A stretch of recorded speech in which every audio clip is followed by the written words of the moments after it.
We had an absolutely fabulous time in Chicago, but now it is time for the fourth quarter of 2023 and time to get back to WHIPAROUND.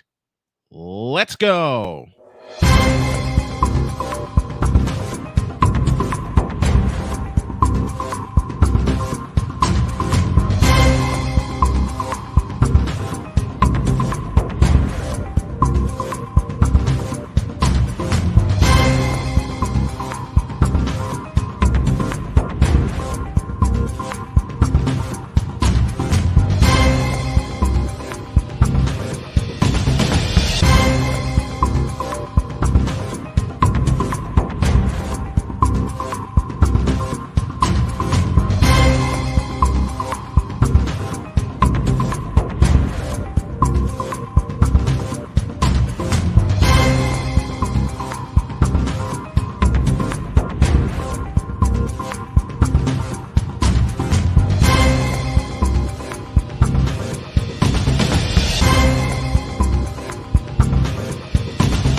On your mark, get set. Let's go.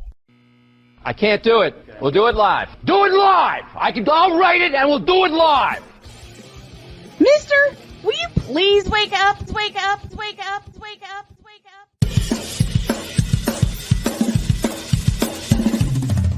Good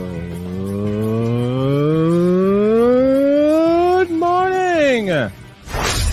Kevin Durant, you should have left California.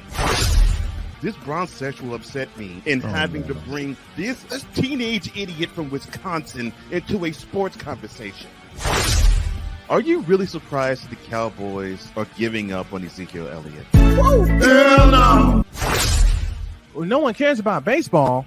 Bitch, are you for real?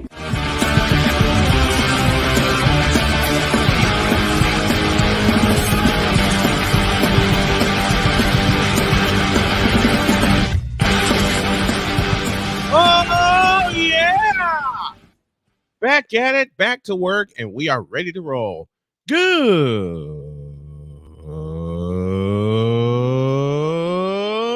morning. Welcome to the Manic Monday edition of Snowman in the Morning. Glad to have y'all with us. We are presented by BetUS.com, where the game begins, and by Invader Coffee, veteran owned and fully naturally sourced. Man, we are so glad to have y'all with us.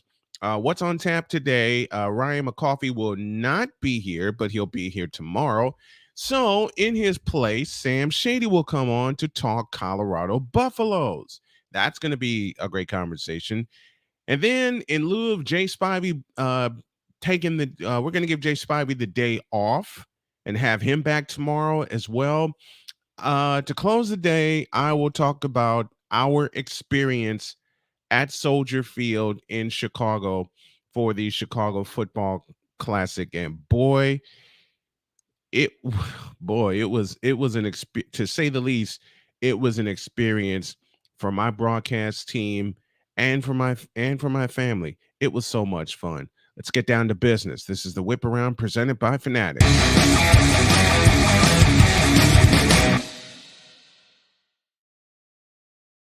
Every morning, the Whip Around is presented by Fanatics, officially licensed everything. Well, another Kelly, another paycheck. This time, it's Chad Kelly. Chad Kelly becomes the highest paid player in the CFL. And with the Toronto Argonauts beginning the way that they're starting this year, which is 8-1. They play today as a part of Labor Day weekend. It's no wonder that he's the highest paid quarterback. He signed a 3-year contract extension, and the deal is reportedly worth $1.865 million. Kelly said that the deal means the world to me and that the team has made it easy for him to feel confident in his role. He's played 9 games for the Argonauts this year, his second season with the team, and they are currently 8-1, up top the East Division. He helped them win the 2022 Grey Cup, stepping up in the fourth quarter when McLeod Bethel Thompson was injured and marching them downfield to set up the game-winning touchdown. He wears his uncle's number, which is number 12, which Jim Kelly made famous. And Chad, you are making Uncle Jim very, very proud. Happy for you. Pete Alonso reaches 40 homers to join a very exclusive ball club. The all-star slugger homered twice, drove in 4, reaching 40 homers and 100 RBIs for the second consecutive season as the Mets beat the first-place Seattle Mariners, thank you, God, 6-3. He also had an RBI single in the first before his 2-run shot in the third, made him the 5th player in Major League history with at least 3 40-homer seasons in his first 5 campaigns, joining Hall of Famers Ralph Kiner and Eddie Matthews, as well as Ryan Howard and Albert Pujols. Alonso said, quote, kind of mind-baffling. Impressive names. I had no idea. The polar bear strikes again. Pete Alonso, congrats on your 40-homer, 100 RBI season. And I'm going to make this a little personal. The last White Sox player to have back-to-back 40-homer, 100 RBI seasons, y'all know him well, Paul Konerko. Northwestern begins its football season in the wake of a hazing scandal that came to light over the summer. The AD, Derrick Gragg, said Northwestern football has done everything we've asked them to do since details of the scandal emerged, leading to the eventual firing of former coach Pat Fitzgerald on July 10th. Interim coach David Braun is leading the Wildcats Sunday in their opener against Rutgers, which they lost 24-7. But what more can you ask these kids to do? Just to be focused with everything that's going on. Pat Fitzgerald was their leader for so many years, 17 years to be exact. And now they have so many more questions to answer. There are more questions than answers in this situation. Freshman wideout Micah Tease for Texas A&M was arrested by Texas A&M University police and charged with possession of a controlled substance and a possession of less than 2 ounces of marijuana, according to Brazos County Jail online records. He was later released on bail after a $13,000 bond for both charges. He will not appear in the Aggies' first game of 2023 against New Mexico, said the athletic department confirmed to USA. Tease is suspended indefinitely per department policy. How can you be so stupid? You're a student at a Power 5 conference. You're a student at a Power 5 conference, and you get arrested for that. You get arrested for that, knowing what the rules are, knowing what the team rules are, the league rules are, the NCAA rules are. You get arrested for that. Stupid. I'll say it again. Absolutely stupid. As a student, you not only put your college career in jeopardy, you put your life in jeopardy. How long is this suspension going to be? You know, that's at the discretion of your coach and the school. You made the school look bad. You made yourself look worse for the most stupidest thing. Angels catcher Max Stassi announced he will miss the entire 2023 season because of a serious family medical issue. He was placed on the restricted list Sunday after he informed them of this decision. He left the team during spring training to deal with the family medical issue and to recover from a hip injury. He has not played this season. He told the team he is capable of returning to baseball activities now, but he's choosing not to do so. Putting him on the restricted list means he won't be paid the remainder of his $7 million salary for this season, a move that likely allows the Angels to get their payroll below the luxury tax threshold. The team said in a statement, quote, out of respect for Max and his family, the Angels will not have any further comment. The Angels wish Max and his family all the best. And we do, and we do too. We do too. Max, handle the situation, get well, all right? And be ready for 2024 if you're ready.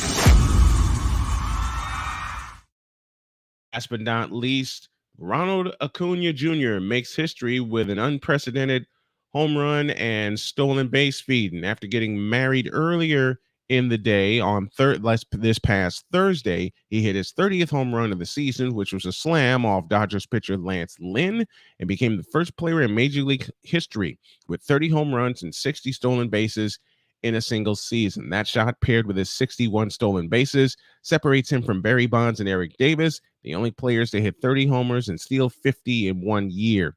Bonds hit 33 and stole 52 for Pittsburgh in 1990, while Davis hit 37 and stole 50 bases in just 129 games in 1987. Wow. Ronald Acuña Jr., most valuable player. Has a nice ring to it, doesn't it? Has a very nice ring to it. That's a whip around.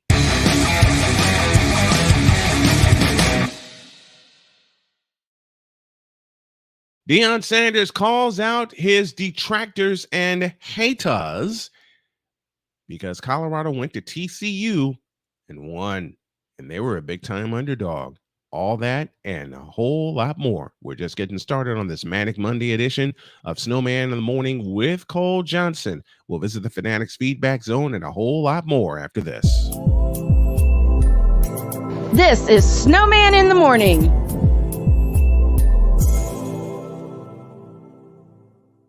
CSTV will air the Big Three, and I'll call the doggone games.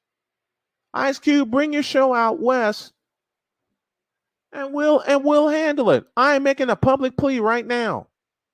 You want some fair coverage? CSTV will air your games, all of them, and I'll call as many as I can. We'll do a simulcast, television and radio. It's an area I know best. Television and radio. And yeah, I'm putting it all the way out there. So you know what, Ice Cube? I'll make this plea right now. Me, a small-time YouTuber, a small-time broadcaster, according to a lot of people, which I don't listen to, put your games on CSTV. Put your games on CSTV. Give us a little funding, and we'll do the rest. Where sports is the base, life and fun are the results. This is the Brian Snow Show. Your afternoons just got better with the Brian Snow Show. Weekdays, 4 p.m. Eastern. Come on aboard and enjoy the ride, folks.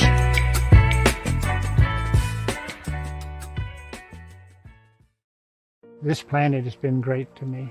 It's given me gifts that I can't even explain. It's given me adventures and memories I'll never forget.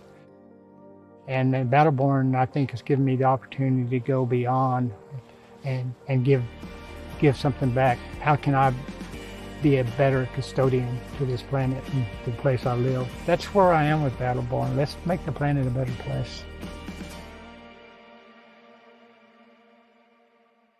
Now, I'm known as the guy who can fix just about anything, but the technology in most appliances requires very special training to fix. And that's why my family has Choice Home Warranty. Choice Home Warranty covers over 25 major home systems and appliances. That's your AC, heating, plumbing, kitchen and laundry appliances, and so much more. Call Choice Home Warranty now before something breaks down. Get protection for your heating, AC, plumbing, kitchen and laundry appliances, and more. Call 800-973-6121. 'Cause we take this job so serious. What in the all types of blue hell? This is Snowman in the Morning with Cole Johnson.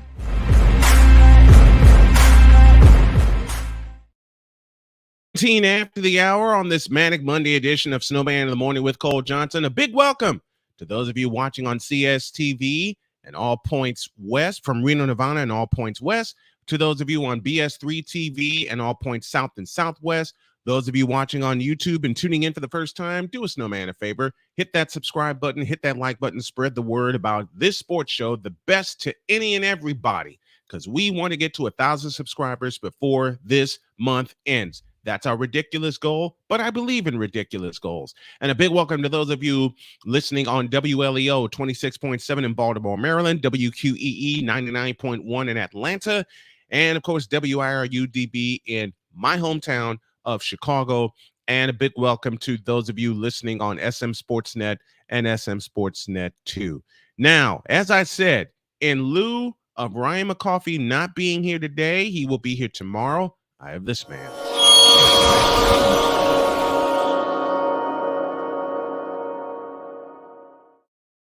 Here's Sam, decked out in Eagles garb, but he lives in Colorado. I see the Colorado Avalanche jersey right up there in the corner. It's good to see you, my friend. Thanks for coming on. You may want to unmute yourself. Man, there you rookie mistakes today. I apologize for that. But yeah, it's been a while since I've been on with my camera. So it's kind of cool. I just happened to catch that you would be talking about CU. So I figured it would be a good time for me to jump on and add my 2 cents. Because as you just mentioned, I am a Colorado native and been a CU Boulder fan for 20 years, even though there hasn't been much to talk about for all 2 decades of that. How about those Colorado Buffaloes and the way they silenced their critics with a win in Fort Worth, Texas at TCU? And that was a comeback win for Coach Prime and the Colorado Buffaloes. It was a very interesting game because quite honestly, we had control of the game before half. We were up 17-14 going into the half. Shedeur Sanders was having a hell of a game, 250 some yards, 2 touchdowns, no interceptions before we went into halftime. But I think there's still room for improvement, which is surprising given the fact that we just beat a ranked team. You know, I think TCU is 17th going into this game. I'd be wondering if they're dropping a few slots after that, but I kind of wonder how long it's going to take before Colorado eventually finds themselves in the ranking as well. I don't think it'll take long. If they keep playing like this, especially heading soon into the I don't want to say it, the final Pac-12 season, then it won't be long before they find themselves in the rankings. Talk to me about Shedeur Sanders and the wonderful performance that he put up in his first game in a Power 5 uniform on the road. It was unbelievable. You know, there was a lot of questions coming into the season about Sanders and the way he would adapt coming from Jackson State. But I think he pretty much silenced all those doubters really quick because he threw for over 500 yards, 4 touchdowns, 0 interceptions. I think his quarterback rating was like a 200, which I've seen only a few times in my entire time of watching football. And I want to say he only had 7 incomplete passes on the day, if I'm not mistaken, which is just unreal. And when you consider that, he also didn't have the help of a run game because really our running attack didn't do much. We had Dylan Edwards, who had 6 carries, averaged 4 yards per carry, but every other back on the roster averaged less than 3.2 yards per carry. So, you know, Primetime pointed that out. He said there's a lot of room to improve on the running game in particular. And I think we ultimately will be focused on that going forward, which will only make this offense better. 80% completion percentage, 38 for 47, 510 yards, 10.9 yards per completion. And he threw 4 touchdowns. He didn't throw any interceptions. And you were spot on with the rating, 200.1 for that QBR. And I want, again, on the road in a hostile environment in Fort Worth, Texas, against a team that appeared in a national championship game. How much confidence does this give the Colorado Buffaloes going forward in their season? Oh, I think a tremendous amount.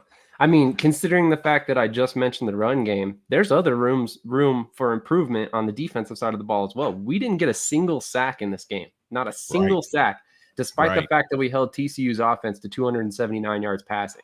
So just think about the job that secondary did yesterday. I think it was unbelievable, Saturday, but I think it was unbelievable to see that we had such success slowing down their passing attack, despite the fact that we could get little to no pressure. And I think that's something that the team needs to look at going forward. I know our defensive coordinator spent quite a bit of time with Nick Saban in Alabama, so he knows how to run a pass rush. It's just a matter of us getting to that point where they can figure out the right combination of players and how to scheme it correctly. And here is let's go over some of the numbers.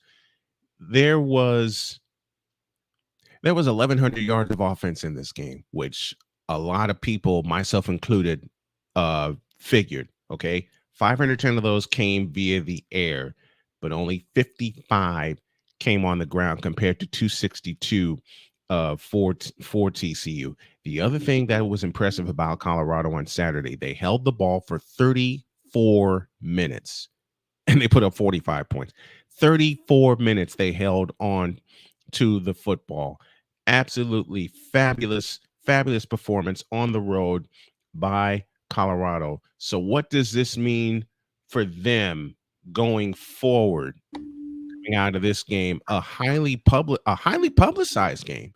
And you got to give Deion credit. He called out the haters because Colorado was a big underdog in this ball game. 20 plus points. They were a big underdog in this game. 100%. Give me just a moment. I got to step away for a second. All right. Sam will be back here in a moment, but I'll take this from here. Listen,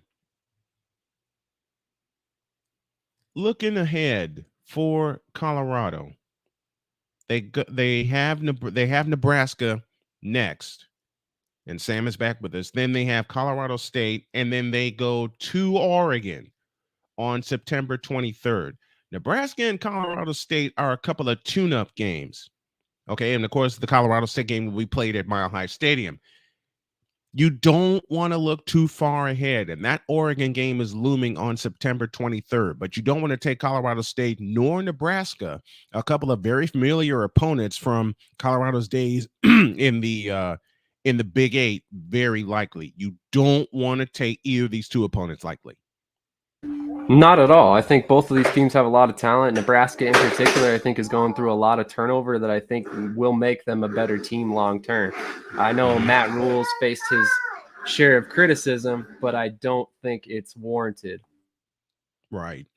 The other thing, again, you don't want to look ahead. You don't want to look ahead to Oregon, but you got Colorado State coming up on the 16th. But let's look at the next opponent. Let's look at Nebraska, a longtime opponent of the Colorado Buffaloes from their days of the Big Eight when Nebraska and Colorado played later in the season instead of early in the season. What can Coach Sanders take from this big win in Fort Worth, Texas, and take to their home opener? And you know their home opener is sold out, and it's going to be wild. Let's look at the atmosphere of Folsom Field. It's going to be wild. It's going to be loud in Colorado because there's something now after this big win at Texas A&M that Colorado is going to face: expectations. 100%. It's been a long time since there's been anything coming out of Colorado, in particular CU, that was worth watching. Like I said earlier, I think they've had one winning season in 2 decades. So I think this win changes a lot just in terms of perspective. And when you look forward, that stadium is going to be rocking. It was sold out for the spring game already. I kind of wish that we had our home opener this weekend when the Broncos weren't playing to kind of see exactly how that all worked out. But yeah. At the same time, it's one of those things where, we ended up opening on the road. We got a decisive win. And quite honestly, I'm glad that we got that out of the way in week 1, because I think that that gives, like you said, the team a lot of confidence moving forward. You're moving against, or you're playing against a couple opponents coming up that likely aren't as tough as TCU really was or was going to be. So it's going to be very interesting to see exactly how this team goes the rest of the season. But I said it earlier this week. I'll say it again now. You don't bet against primetime. I don't care how much money you're putting down. You might as well bet on Colorado at this point until he proves otherwise. And for TCU, for them to suffer this loss at home, coming off of what a lot of people described as a miraculous season, getting all the way to Los Angeles in the national championship, how does this help them going forward, knowing they're going to get everybody's best shot now? Man, I mean, honestly, I think it's going to be a good thing. I think Deion's conditioned all these guys to understand that the second he stepped on board, every team was going to be swinging, because at this point, they know that, Colorado's not the same team they were, the past couple seasons with guys like Mel Tucker, et cetera, that we just couldn't get momentum going. Now we immediately started winning, and it's really kind of a departure from what Colorado's given us. So I think that he's completely changed the culture overnight. And I think that's huge because, this season, like you said, is going to be tough. Every single team that we face is going to be swinging for the fences every time they face Colorado, because there's benefits to beating primetime. You know, there's benefits to beating the CU Boulder or the CU Buffs at this point, because at this point, they're viewed and regarded as a much better team than they have been in years past, which is only going to create more motivation for other teams. And it's going to create a lot more motivation, like you said, for other teams within their within their conference, their pending move back to the Big 12. And do they have a shot of running the table in the Pac-12 this year? Man, that's tough. That's tough. I have to put it out there after this big win, you know, and no everyone, if you think about it, Sam, Colorado was written off, even with the hiring of Coach Sanders, even with Shedeur Sanders coming along and being immediately named their starting quarterback, even with the culture, and I love the culture that he's establishing, that you have to earn your keep every single week that you play, every single day that you're on this ball club. That's why he didn't give out any jerseys yet. He wanted players to earn their way onto this roster. Even given all of that, they wrote Colorado off. I mean, hell, they were a 20-point underdog in Fort Worth, Texas, and they won by a field goal. Can they run the table and win the Pac-12? Run the table, no. I think they'll eventually find a loss somewhere on the schedule. Win the Pac-12, absolutely, I think they can. And I know that's a bold claim considering the fact that, you know, this is season 1 for him. But we saw the influx of talent that we got. You know, so many 4- and 5-star recruits coming to Colorado that we just haven't had in years past. And now we've got some of, if not the most talented roster I've seen in my time as a fan, because, you know, honestly, I think it really only compares a couple of seasons ago in 2017, 2018, when we had Steven Montez, Philip Lindsay, you know, guys like that. So I'm kind of interested to see exactly how everything shakes out, because like you said, the culture here is completely different. These guys know they have to earn their keep. They have to earn their way onto the field. So if there are poor performances, I expect players to be benched early, and it's going to be a situation where everybody's holding each other accountable, which is always the greatest situation to possibly have on a football team, because then at that point, the coach's job becomes very easy. The players are essentially policing themselves at that point. Well, you got little ones that you need to hold accountable, and they're busy raising a ruckus. So I'm going to let you go be a proud papa on this Memorial Day, as I will be to my children and my grandchildren a little later. Thank you for popping on, Sam. You made this a last minute request, and it was something that we had to handle. I'm so glad that you came on, and I can't wait to have you back on Friday as we get ready for the NFL season. Thanks for coming on. I appreciate you. Absolutely. Thanks for having me on. Like I said, I saw you were talking CU. I wanted to get my 2 cents in, so I appreciate that. So happy you did. And we're going to talk Colorado Avalanche very soon. We're going to slip some NHL, a lot of NHL, and I got a lot of NHL coverage planned. Thank you, Sam. Appreciate you. Have a good day.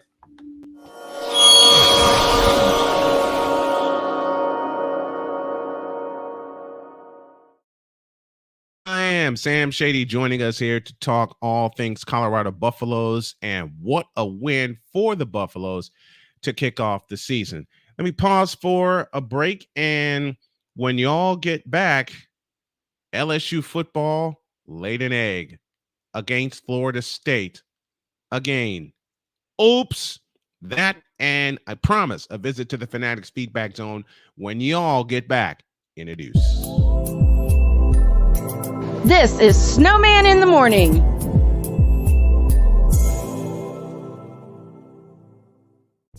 What do you get when you watch or listen to the Life Happens podcast? Well, I'll let them tell you. Kim and I are both ministers of the gospel, and what Life Happens podcast is a beautiful balance by simply taking our spirituality with real life and merging it together to create a beautiful balance. And that's what we do.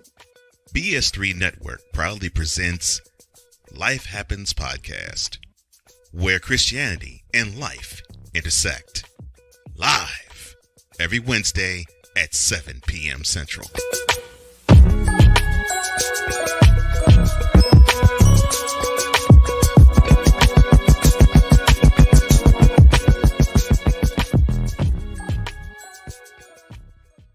Here's an important message from the Diabetes Solution Center. Do you like pricking your fingers to test your blood sugar levels? No one does, but it's important to maintain your health. And now, by wearing a small remote device called a continuous glucose monitor, or CGM, you don't need to prick your fingers anymore. It's easy to use and helps you make more accurate diabetes treatment decisions. If you are testing your blood sugar 3 or more times daily, injecting insulin, or using an insulin pump, call the Diabetes Solution Center right now. And if you have Medicare or most major insurance coverage, you may be able to get a new CGM at little to no out-of-pocket cost. Shipping is free, and we'll even bill your insurance company for you. If you are testing your blood sugar 3 or more times daily, injecting insulin, or using an insulin pump, call the Diabetes Solution Center right now to learn how to end the painful finger sticks and get your own continuous glucose monitor, or CGM, at little to no out-of-pocket cost.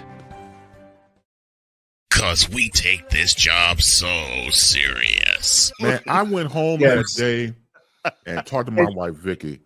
And Vicky was like, "What's wrong with you? You pissed off?" "Yeah, I got this partner I'm working with back in the radio station. The Negro be lying." What in the all types of blue hell? Yes, it's Snowman in the Morning with Cole Johnson.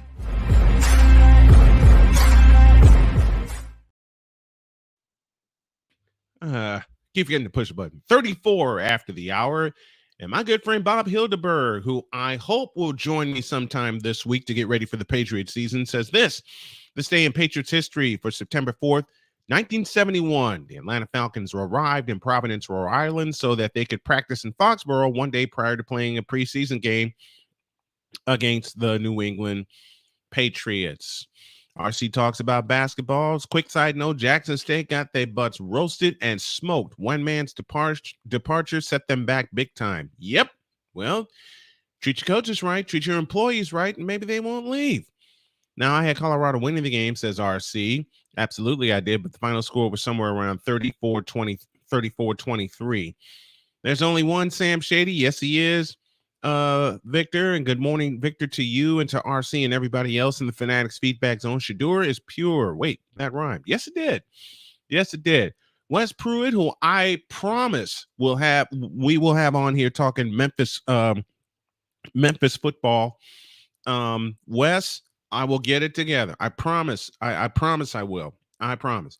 Darian Hopkins joins us from Philadelphia. He says, good morning. Good morning to you. Good morning to one and all. And Saturday was incredible, Snowman. We got to do it again. Well, Victor, it's what I've said to you before. It's not the fact that we have to do it again. It's the fact that we're going to do it again. Period. I'll explain more about that as we go along. The Hawk TV was one of the first ones in. It was RC Talks About Basketball who was the first one in. He says, good morning. I've been gone for a minute, but now I'm back. Great to have you back, my friend. Let's talk about the Colorado Buffaloes, can we? And yes, I'm working the comments backwards to make sure I get everybody in. I'm just here so I don't get fired. Man, I understand that. I completely understand that. Bob Hildeberg with the second part of his note. Unfortunately, the Patriots' new stadium, Schaefer Stadium, had plumbing. Oh, this is the great flush story. And the Board of Health for the town of Foxborough shut down the availability of the locker room. Bob, is this the great flush episode that you shared on the show? I think this is the great flush episode. Oh boy. 36 after the hour. And where do I go? Dear Brian Kelly. Stop the cap. After he said that LSU would beat the heck out of Florida State. Hey, Bishop, did that happen? Whoa. Hell no. To the no, no, no. Hell to the no. Hell to the no. To the no, no, no. 3 times LSU failed to convert on 4th downs. 3. Which tells me Florida State put them behind the 8 ball early. 45-24 was the final last night.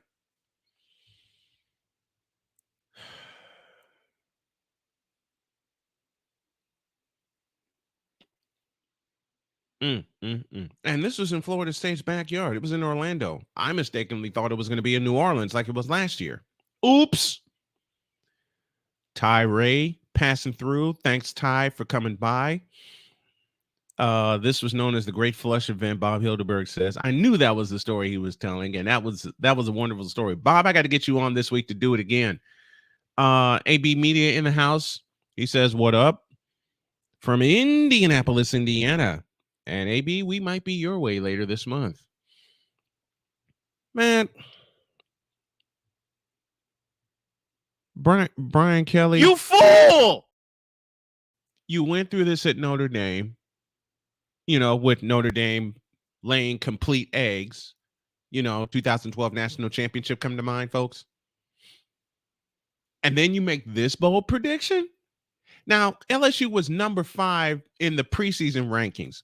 And I followed Dietz in not doing preseason rankings because the cupcake schedules, except for this one, that come out, warrant their preseason rankings. And then this happens. You fool! I have to find that episode. Matter of fact, Victor, I'm going to if I can pull it off. Victor, I'm going to make you one of my editors. I'll explain later. Now, back to business. Brian Kelly. You fool! Brian Kelly. You fool! Took a big fat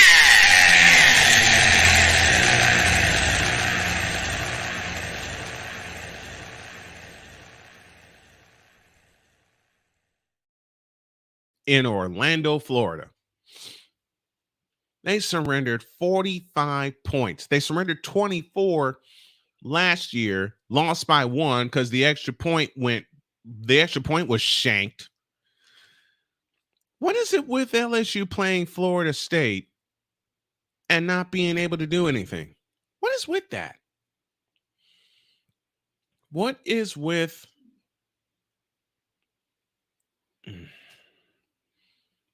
I would feel sorry for LSU, but I don't. I would feel sorry for Brian Kelly, but I don't.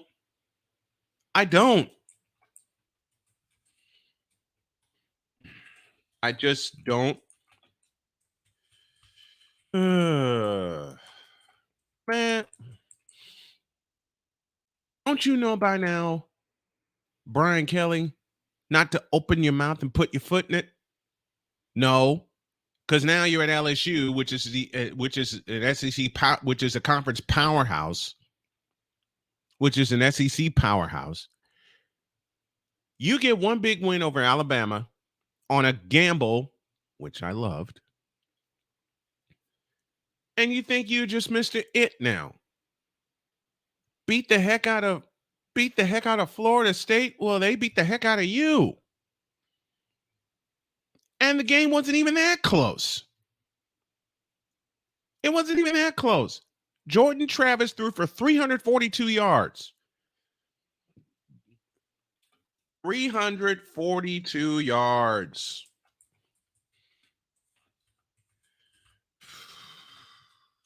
You idiots. You got a lot of problems. Jaden Daniels was a Heisman Trophy favorite. Note the operative word in my sentence. Was. He won't be anymore.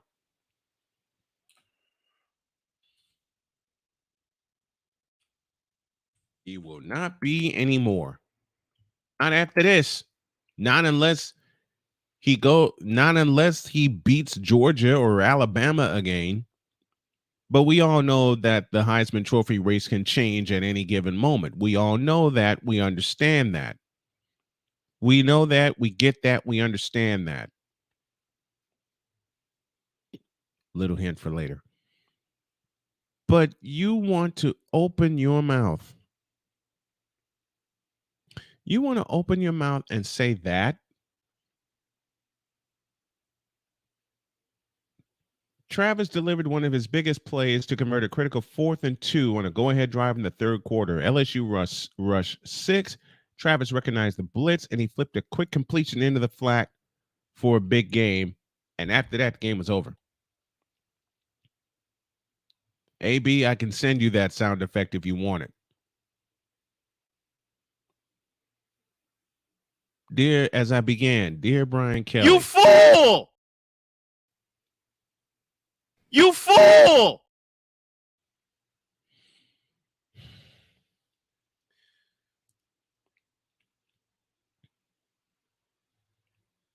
LSU was 0 for 3 on fourth down. Florida State converted 1, and that one won them the ball game. And after that, they took off. They took off. Nearly slipped a word in there.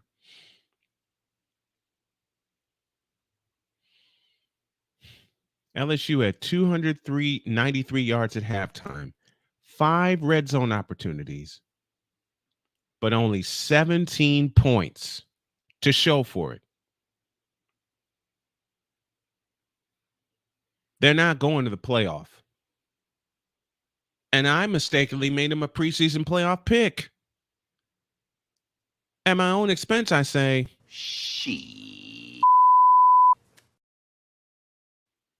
and at my own expense, I add, You fool! You fool! What was I thinking? What was I thinking? Again, at my own comedic expense. Stop the cap! And You fool! That's at my own expense. What was I thinking? I picked LSU to win the SEC East. I picked LSU. Can they still do that? Yeah. But they eventually are going to have to go up against and through Georgia to get to the playoff. Brian Kelly, you have some problems at LSU. You have some big problems. Huge. I mean, you fool! Again. You fool! Again. You fool! Again. You fool! Again. You fool!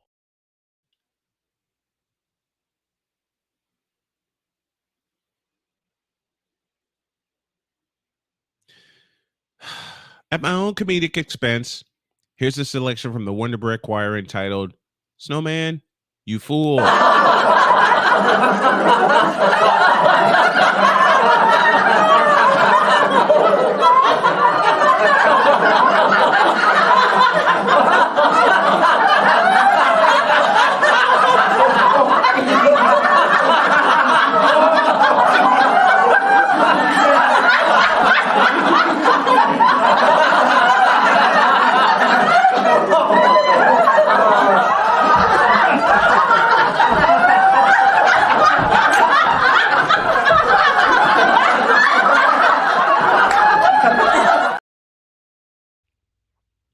Of course, that was the extended version. What in the world was I thinking? You fool! You fool!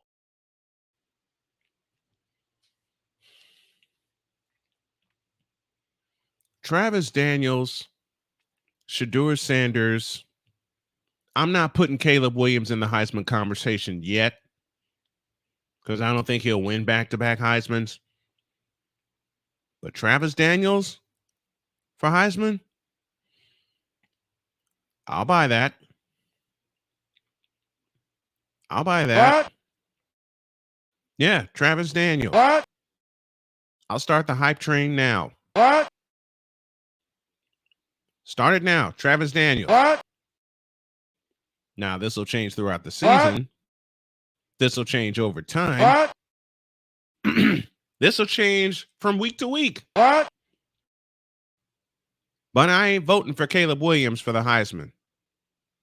Bitch, are you for real? I am quite real. I am quite real.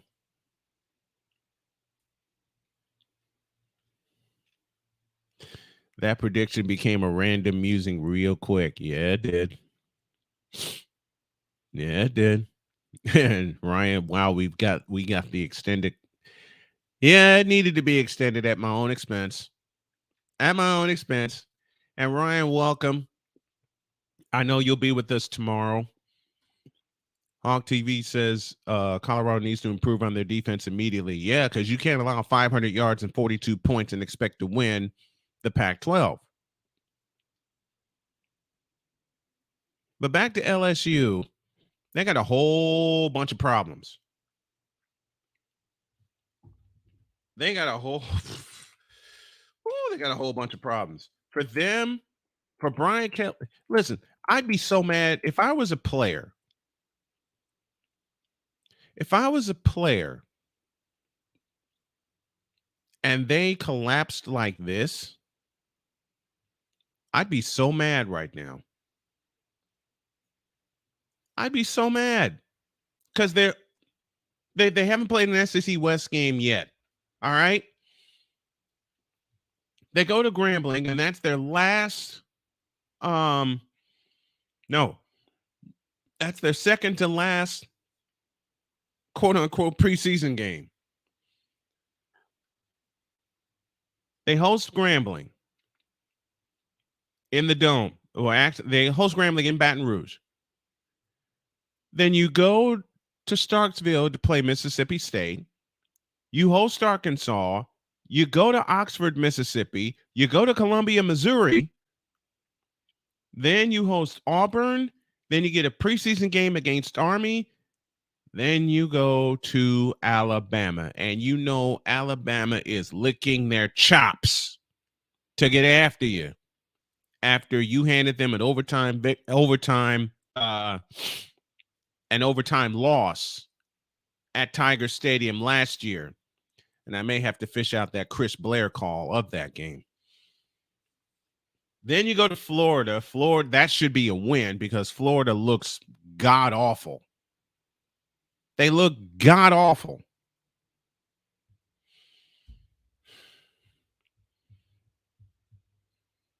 And then Georgia State, and then Texas A&M. So you get the last three at home, the 11th, the 18th, and the 25th.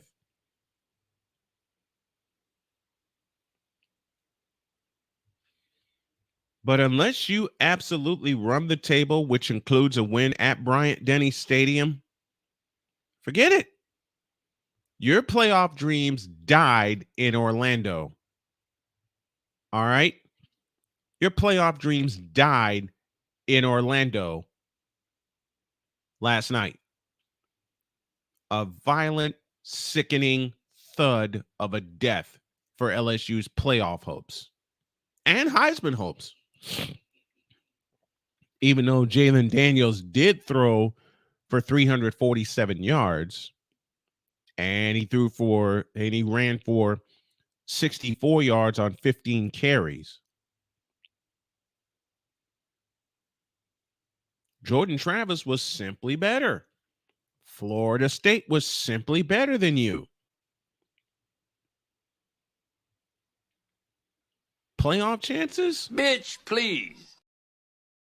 You for real.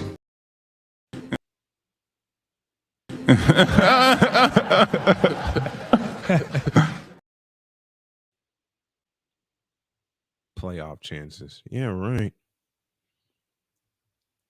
You don't have any after what happened last night. On this day in Patriots history, September 4th, 1971, the Atlanta Falcons arrived in Providence, Rhode Island, so that they could practice in Foxborough one day prior to playing a preseason game against the New England Patriots. Unfortunately, the Patriots' new stadium, Schaefer Stadium, had plumbing issues, and the Board of Health for the town of Foxborough shut down the availability of the locker room. This gets better. 160 radio people, media members, Patriots personnel, friends, and anyone else who was in the area were assigned to all the bathrooms in the stadium. Over the loudspeaker, everyone was requested to run and flush every toilet and turn on the water for every sink to see if the water pressure could recover quickly enough to duplicate a game situation of fans using the bathrooms. Because the Atlanta Falcons did not have access to Schaefer Stadium, they were told to use the facilities at Walpole High School. Falcons head coach Norm Van Brocklin, who loved to swear, was beyond upset that his players had to use the boys and girls locker rooms and dress out of practice at a high school football field. The Falcons beat the Patriots 45-35 the following day in the 5th preseason game played at Schaefer Stadium. The Great Flush of Schaefer Stadium, which later became Sullivan Stadium, which later became obsolete. I think the last game they played at Sullivan Stadium was the Tuck Rule game. I believe that to be true. Someone look that up for me. I believe the last game at Sullivan Stadium was the Tuck Rule game in 2001. I think after then they moved to, well, I got the Patriots historian right here. Bob, was that the last game, the Tuck Rule game? Was that the last one played at Schaefer or at Sullivan Stadium? Schaefer Stadium, good Lord. I believe that was the last one. It was also on this day as we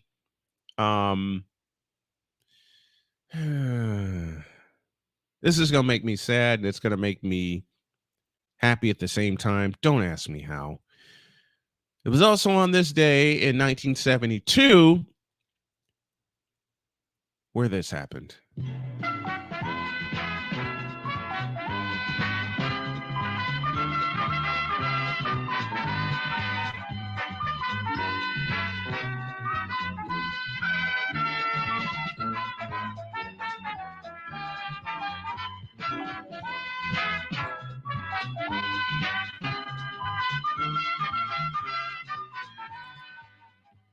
The very first Price is Right premiered on this day in 1972. And it was a half hour at the time. It would be a half hour until 1975. And we lost Bob over the weekend, or last weekend, at age 99. I didn't get a chance to do a tribute to him. I will to kick off the second half of the show, and how much of an influence he was to me. I'll do that in part with what's coming up on the second half of the show, which is hot seat rankings for Ron Rivera, Mike McCarthy. ACC votes to expand to 18 schools. Why? I don't know. And yeah, that was the last game at Foxborough Stadium, was the Tuck Rule game. I thought that was. Victor says, why you got to make me tear up on a day that I don't have to work and I have TPIR on my TV? I'm tearing up too, man. I'm tearing up too.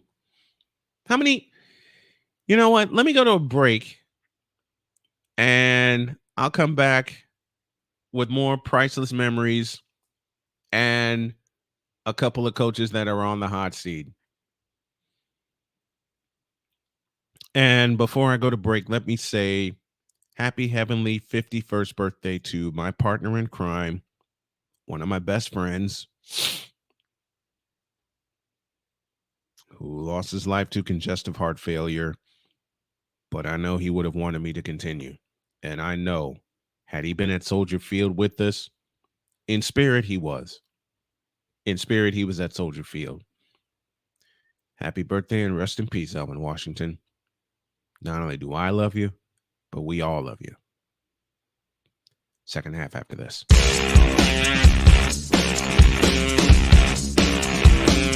This is Snowman in the Morning.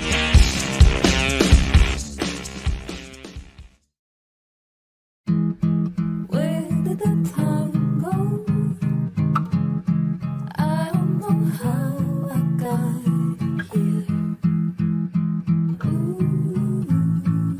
You've done the hard part. You quit smoking. Now do the easy part and get scanned for lung cancer. If you smoked, you may still be at risk, but early detection could save your life. Talk to your doctor and learn more at savedbythescan.org.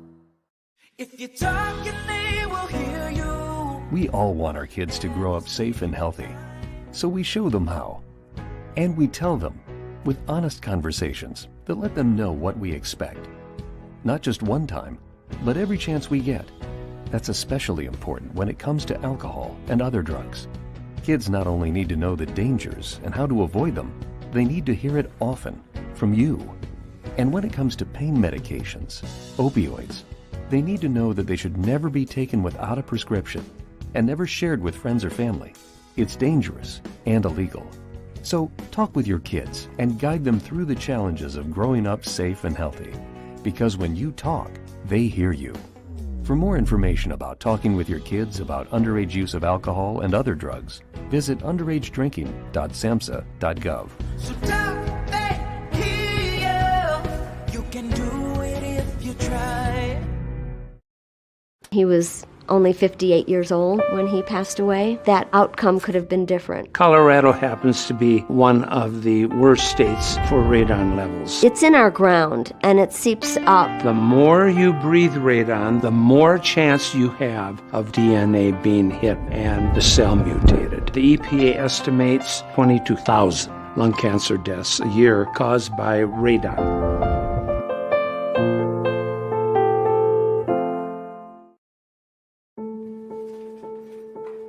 We all make choices. When it comes to alcohol, kids make choices whether to drink or not. Bye, Dad. Bye-bye.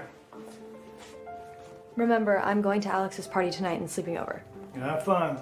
Hey, have a seat for a second. Remind me about that party again? Alex is just... And adults make choices whether to talk about it. That's true of parents and every other trusted adult in a kid's life. Kids want to know our expectations when it comes to alcohol and other drugs. They want guidance and honest answers to their questions. And it makes a difference when the message is consistent and part of everyday conversations. So talk with your kids and help lead them on a positive path. Because when you talk, they hear you. For more information about talking with your kids about underage use of alcohol and other drugs, visit underagedrinking.samhsa.gov. Time for hour 2 of this spectacular. Ryan McCoffey now joins us this morning. That's what you need to do to beat Josh Allen. You need to make him uncomfortable. Hour 2, time for some Spivey notes. And here's Jay. Well, I know he's only in his 3rd year, but they're just wasting Justin Herbert. Hour 2, the hardest working content creator I know, the playmaker. Hey, LeBron James, the greatest scorer of all time. Hey. Hour 2, the one, the only Christopher Dietz. They rewarded Ohio State for not playing, and they punished USC for playing. Hour 2, Sam Shady. Oh, man. It's been a roller coaster ride if you were a Philadelphia Stars fan. Hour 2, that's Big Ben, the man in charge of the BS3 network. And if I see Kurt 2 Chainz Cousins out. Hour 2, Chris Bay's joining us. Oh my God! Oh, this game! Oh, way to go, Sammy! Hour 2, was El Jefe. Oh man, I thought I missed it. What in the all types of blue hell? Time for hour 2 of this spectacular, and it starts right now.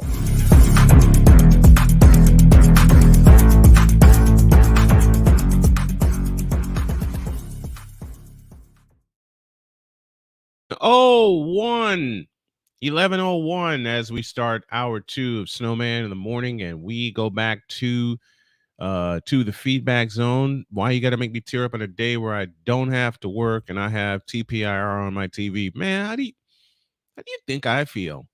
Matter of fact, you know what? I've got to do this. Victor and everybody that enjoyed Classic Price is Right with the one and only Bob Barker.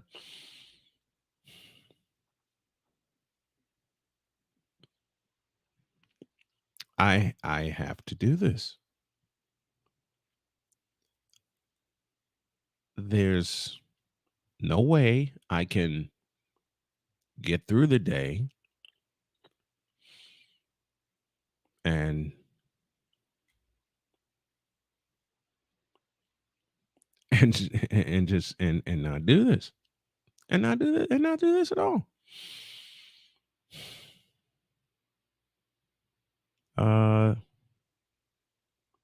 like I said, I never got a chance to show my appreciation for one, Mr. Bob Barker and his influence on me. So in light of that, this is the opening courtesy of CBS and Fremantle. This is the opening to season 12. And here it comes. It's the beginning of the 12th year of television's most exciting hour of fantastic prizes. The fabulous 60-minute prize is right. Deborah Weitzel, come on down.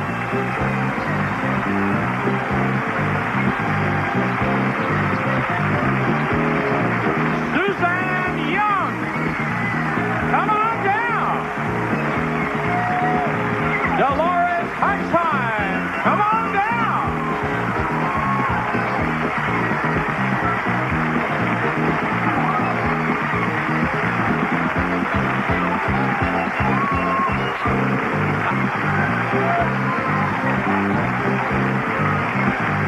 And Marvin Graham, come on down. You are the first 4 contestants of The Price is Right. And now here's the star of The Price is Right, Bob Barker.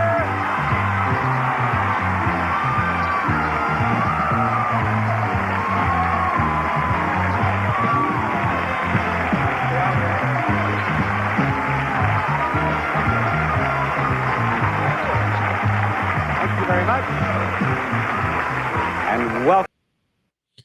That right there. That right there. And it's apropos that I play a season opener. Oh my gosh. Mr. Barker, you were a great influence on a lot of us. Thank you. Just got a confirmation that Bob Hildberg will join me Thursday morning during the first half of the show. Now, before I start crying, right? Love you, Rising Rhino. See, now I gotta do it again. I gotta do it again. I'm gonna play another opening and then we're gonna get back to business.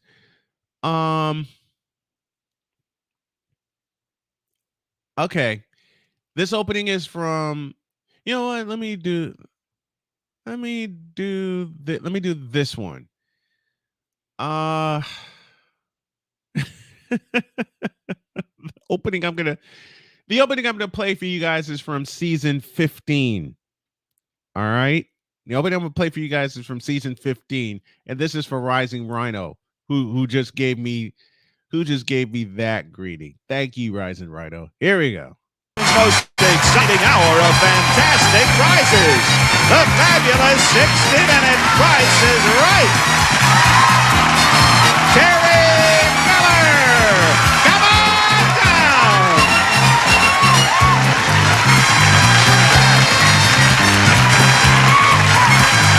Ralph Beats, come on down.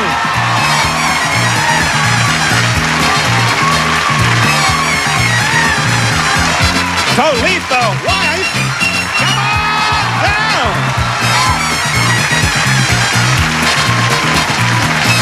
And Lawrence Adams, come on down. You are the first 4 contestants on The Price is Right. And now, here is the star of The Price is Right, Bob Barker.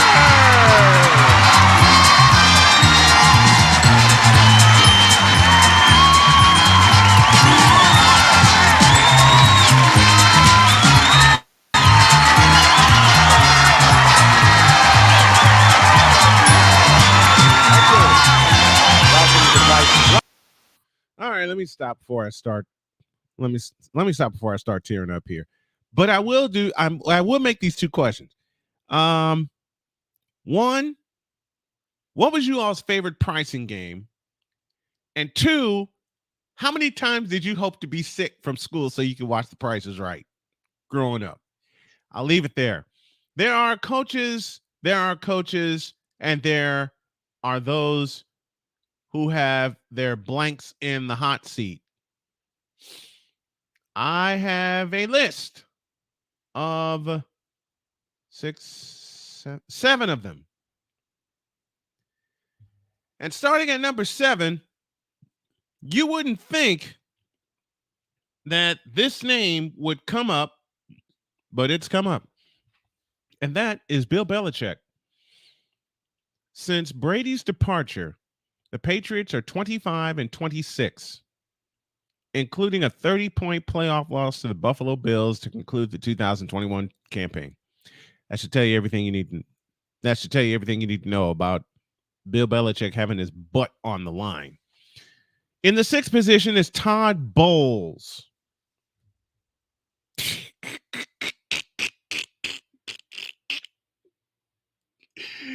And now a selection from the Wonder Bread Choir entitled Good Luck.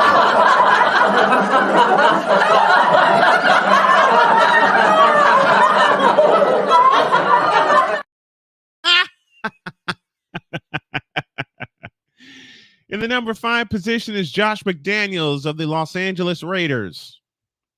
Once again, an extended version of the title, an extended edition of the Wonder Bread Choir entitled Good Luck.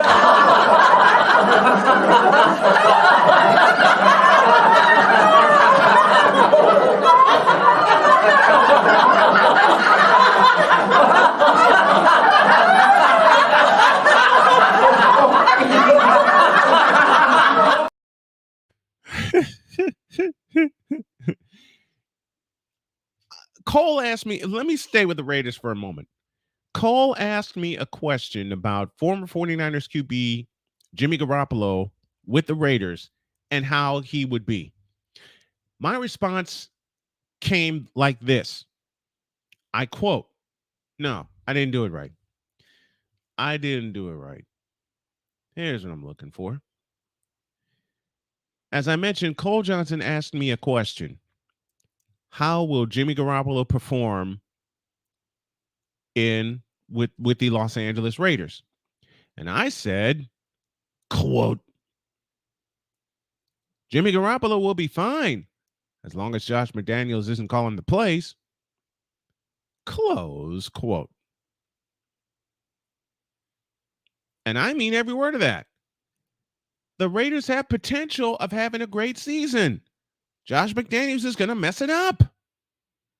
And I know Darian Hopkins is a big-time Raider fan, and I know he's telling me... It's not the cap. But come on, is it really cap? Garoppolo is going to be fine as long as Josh McDaniels is not your offensive coordinator. Period.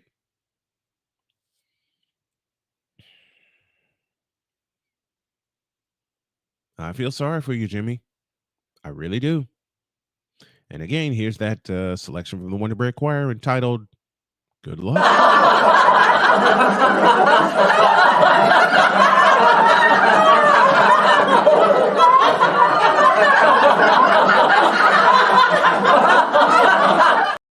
At number 4, you have Brandon Staley of the San Diego Chargers. I don't care if they're called the Los Angeles Chargers playmaker. For me, they are the San Diego Chargers. Where's that song at? Where's that song? Can't find it. They're the San Diego Chargers. I found it. I'm sorry, and I'm gonna have Mike Debate on later tonight. I'm gonna record a conversation with Mike Debate later tonight. It's the San Diego Chargers. That was their biggest. Look, skip you, Spanos, to borrow from a YouTuber. I'm sorry, they're the San Diego Chargers. But you got Brandon Staley as their coach.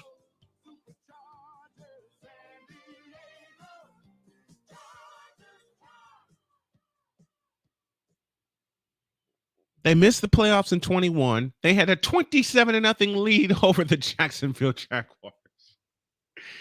in a wild card game on a Saturday night in Jacksonville, and 70,000 plus were quiet for a half. And for some god-awful reason, the Chargers lost 31-30. Damn. Damn. Damn. Damn. Just damn. Damn. Just damn.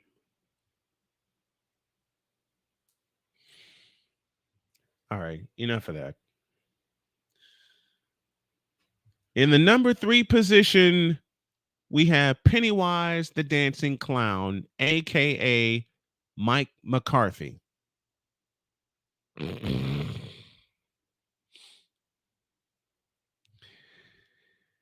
In the number 3 position, you have Pennywise the Dancing Clown once again, a.k.a. Mike McCarthy. I offer 2 pieces of evidence of why Mike McCarthy will be the first coach fired. Okay? Let me say it again. I offer 2 pieces of evidence of why Mike McCarthy, no relation to our Ryan McCarthy, will be the first coach fired after week 5. Here is the first one. To get to the quarterback here, Prescott takes off running the football. Whoa, I don't think this is going to work out. It will. They'll be able to clock this. They were planning for it. It's down. Oh, my gosh. Oh, the official gets in the way. The game's over. Gosh. The game is over. Oh, he did. Oh, they're going to look at this. It's going to be over because the umpire has to touch the ball. Of course, that's ridiculous for a game to end like that, Jim. Wow, I am livid if I'm a Cowboy fan and if I'm a Niners fan. That's the end of the game. The game is over. The game is over, and San Francisco survived and advanced.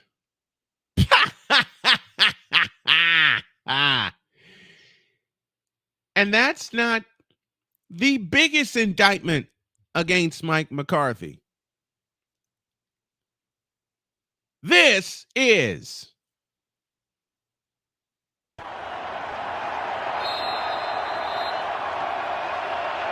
final play. It looks like barring a penalty. Prescott over the middle of the turf gets smoked right away, and that'll do it. The 49ers back to the championship game.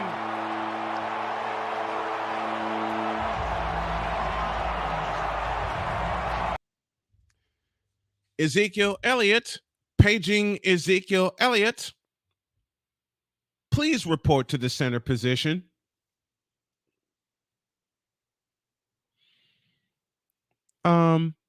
Yeah, here's a question. And I think y'all already know the answer to this. And I'm going to get some help from the late, great Bishop for this. Was it a good idea to put Ezekiel Elliott at center to end his Cowboys career? Hell no. To the no, no, no. Hell to the no. Hell to the no. To the no, no, no. No, I don't think so. I don't think so. And there are people that actually think and believe that the Cowboys are going to be competitive this year.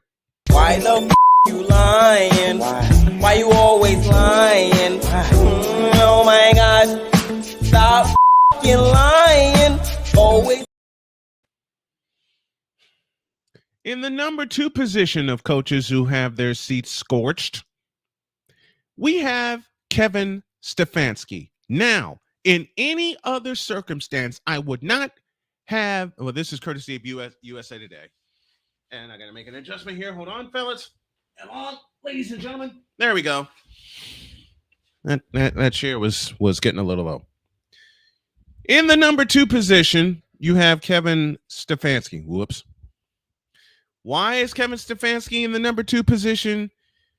Because of the team that he coaches, which just happens to be the Cleveland Browns.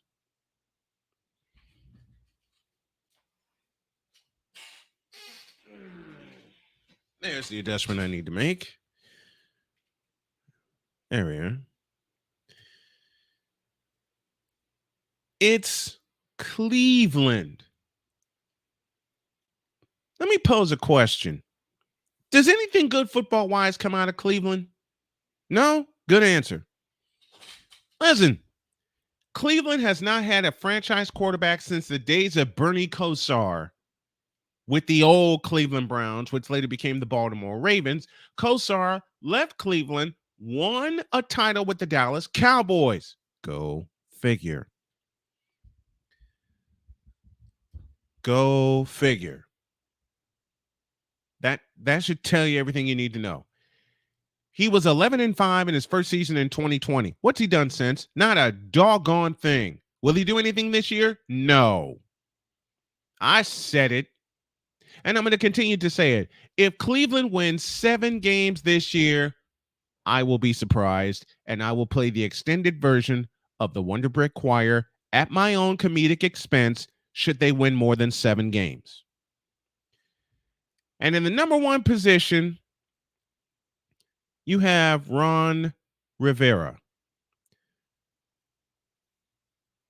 I'm not even going to put Ron Rivera in the number 1 position. I'm going to call an audible. Because in the number 1 position, and you all may think I am sick, demented, and crazy for this, I'm going to put Robert Saleh in the number 1 position. Why? Because a very cancerous person by the name of Aaron Rodgers is your quarterback.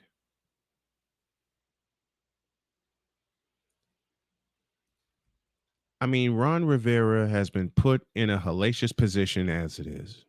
Okay? I am not allowing him to be the person with the hottest seat. Should be Robert Saleh. And in part, it ain't his fault. You have to deal with Aaron bleeping Rodgers.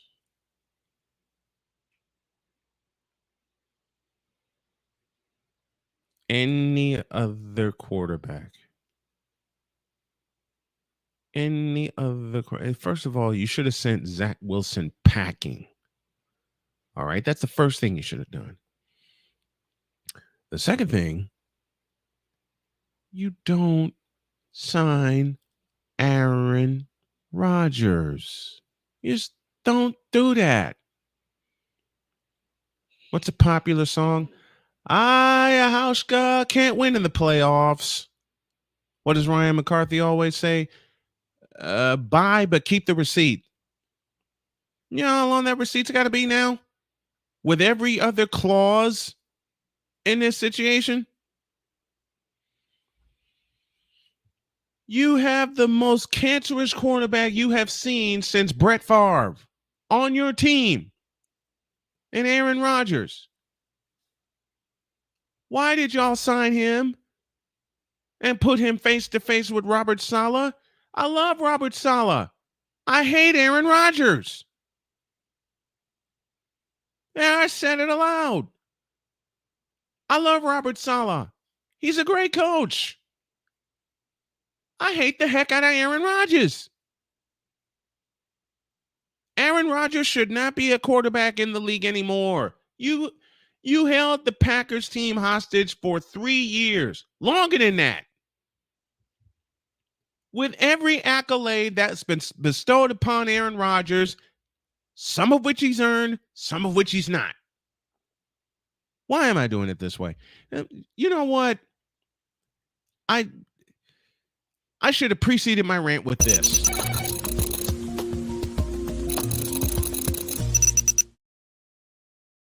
Now I'll go on. Aaron Rodgers is the worst choice for the Jets at quarterback since Brett Favre.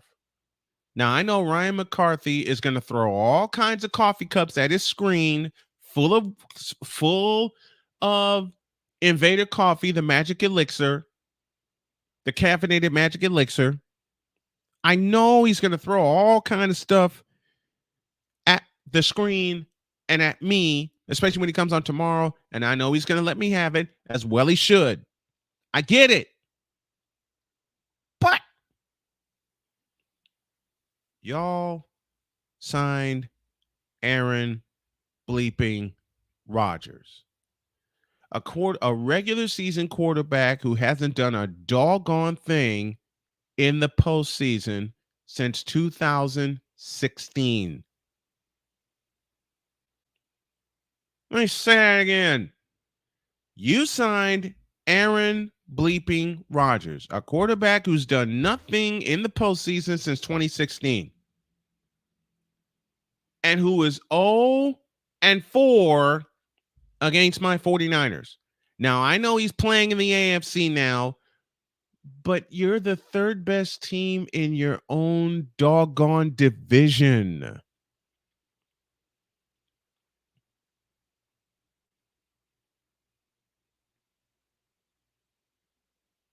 You're the third best team in your own division.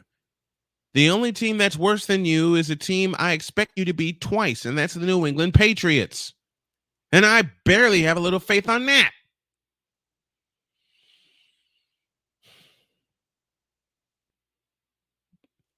Aaron Rodgers, go the blank away. Robert Saleh, please, I don't care what you have to do in the next 5 days. Go to the management of the NFL and say, look, we rescind this trade. Okay? We don't want Aaron Rodgers on our team. Close the door, ban him. Don't do it, man. You're going to do it anyway, aren't you? The Jets are in for a long season, a long 2 seasons. They're Aaron Rodgers as your quarterback. Very, very long. Very long. You know what makes it sad? They're looking forward to this. They're looking forward, the Jets are, to having Aaron Rodgers on their team. Aaron Rodgers has been on their team, and now they say that the culture has changed. Give me a break.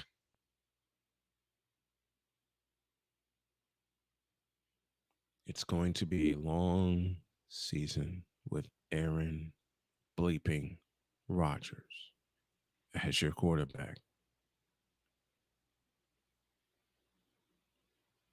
Long season, y'all. Long season. That's Snowman's take. What's yours?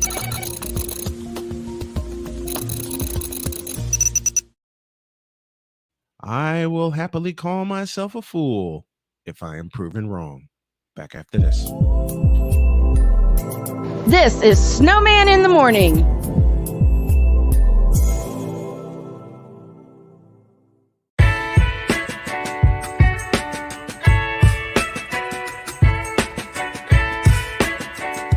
The thing is, until you can erase 3 Februaries, shut up. Bang! Quality over quantity. LeBron has beaten some of the best competition in NBA history. He's the GOAT emoji. I will not cuss. I will not cuss. I will not swear. I will not swear. Where sports is the base, life and fun are the results. This is the Brian Snow Show.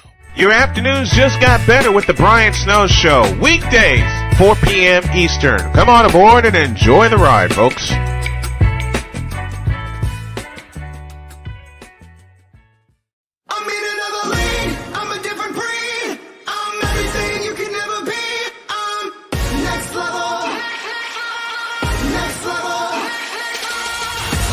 Thursday nights are wrestling night on CSTV. Tune in every Thursday night at 7 p.m. Pacific to see all the amazing Next Level Pro Wrestling stars on Thursday Night Throwdown on CSTVNow.com and the CSTV app on your Roku device.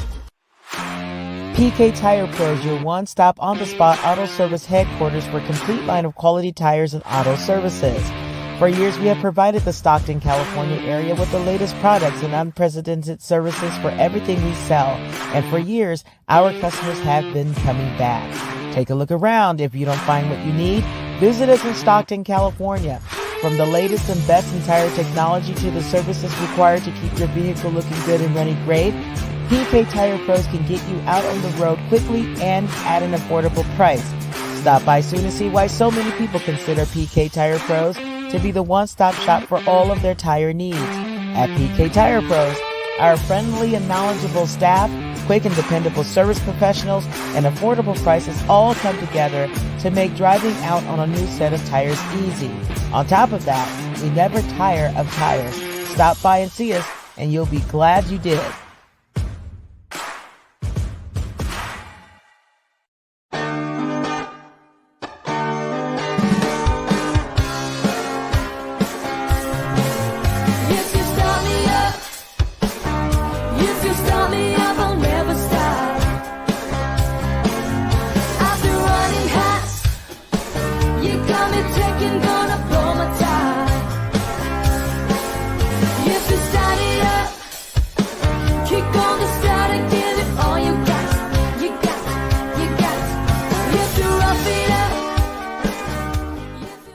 Cause we take this job so serious. The f is that?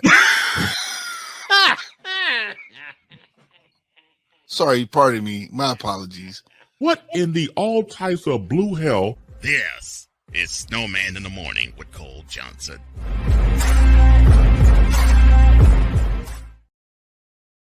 $11:29 on this Monday. And the ACC is expanding all the way to the Pacific. Stanford in California, along with SMU, will increase the league's memberships to 18 schools. Of the 18 members, 17 will play football full-time when the three new schools officially begin play with the 2024-25 school year. Notre Dame is a member in all sports except football. Dear God. 18 schools in the ACC. The ACC is desperate. I said it. The ACC is absolutely desperate to compete with the other Power 5 schools that are poaching Big 12, that are poaching Pac-12 conferences. I mean, USC and UCLA decided, you know what, we're getting the heck out of here. I nearly slipped. I didn't. Because I promised myself I wouldn't swear anymore on this show, and I'm going to keep to that.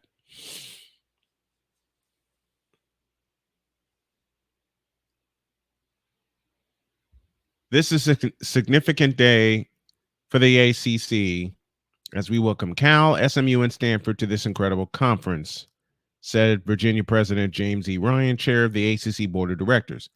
This expansion will enhance and strengthen the league now and in the future. We greatly appreciate the tireless efforts of Commissioner Jim Phillips throughout this entire process, especially his focus on minimizing travel burdens for the student athletes, and we are excited about the ACC collective's future. That is all I will say about that for now. I will have Jay Spivey on tomorrow. Gave him the day off today. And we'll talk more about this tomorrow. So I know my wonderful executive producer, Cole Johnson, is taking today off as well. He should. He deserves it. I want to hold this for tomorrow. And we'll go from there.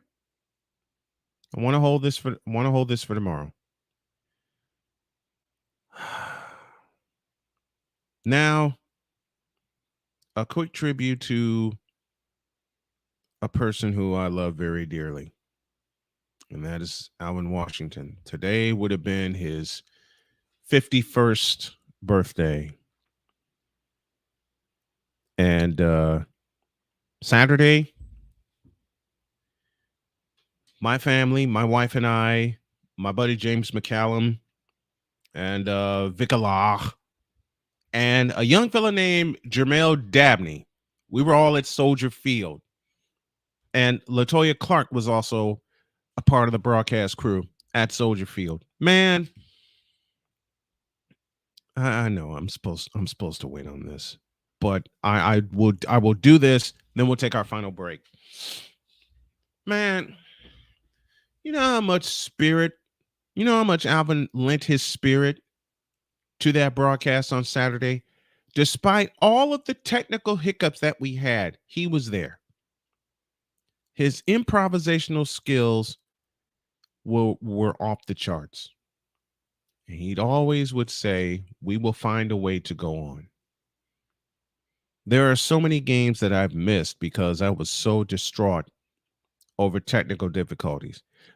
One of the best things I can say about Alvin, that was not the case with him.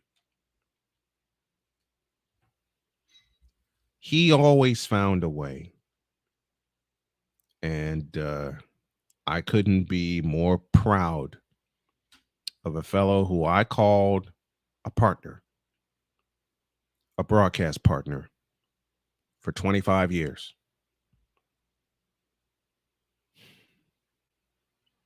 Man, 25 years. This fellow was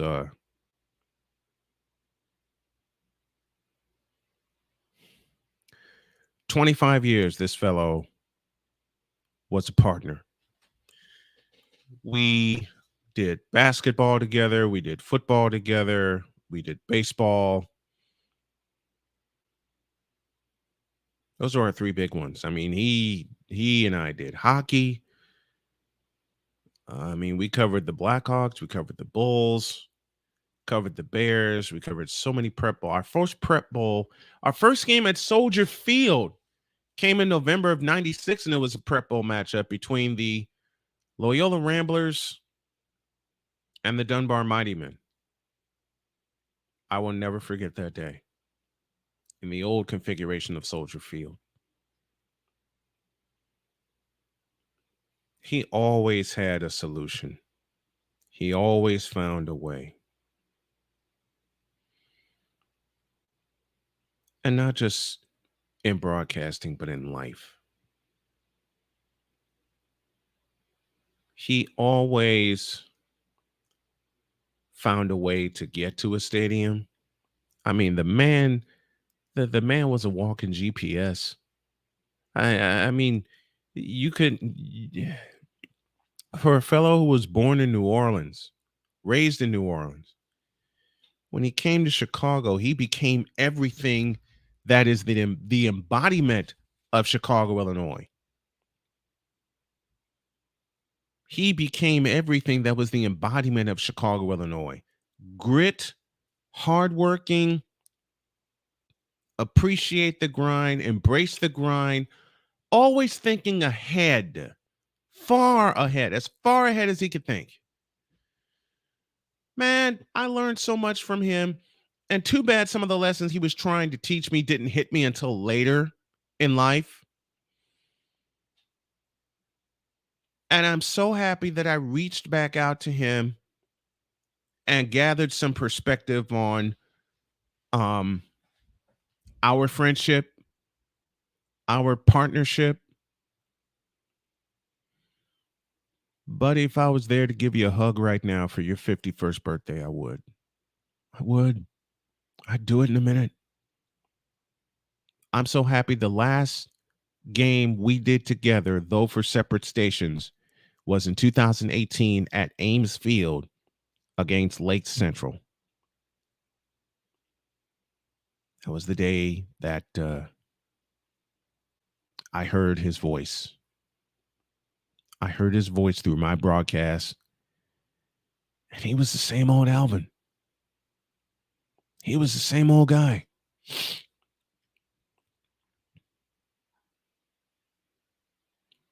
He was the same boisterous voice that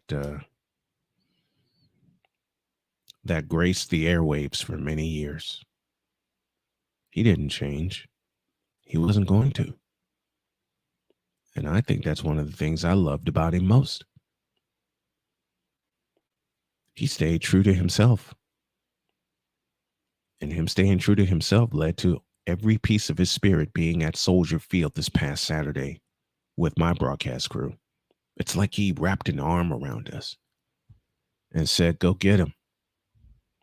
It's like he was there. My dad was there. My mom was there, all in spirit. He met my parents.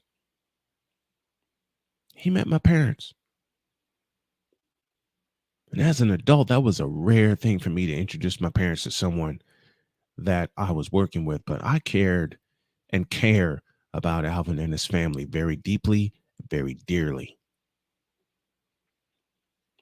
Victor can identify because the three of us worked together so many times over.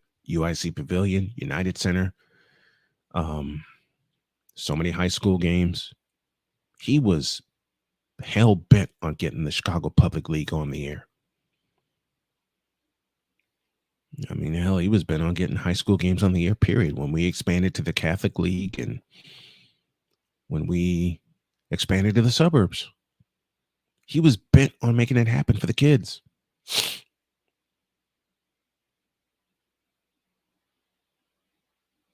I will miss him.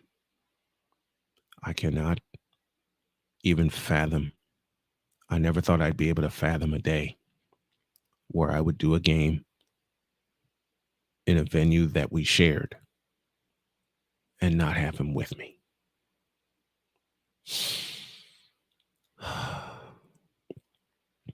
Today is Alvin Washington, would have been his 51st birthday, and I'm saying it is his 51st birthday. He's in heaven looking down on all of us, pushing us to go forward, pushing us to do better, pushing us, period.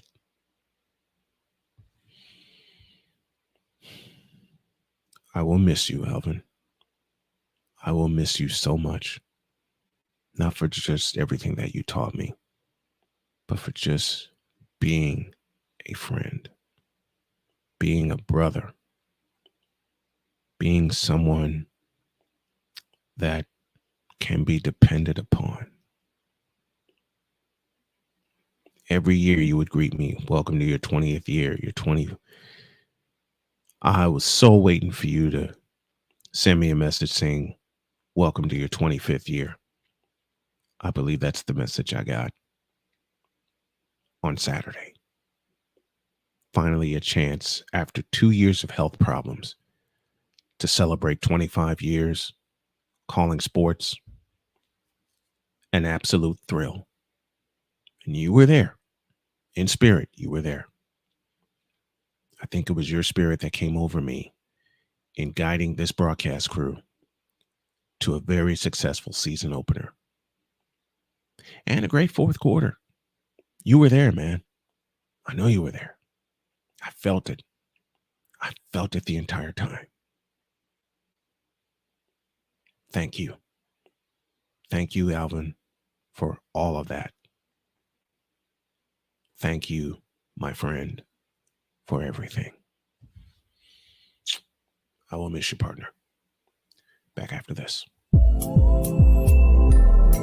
This is Snowman in the Morning.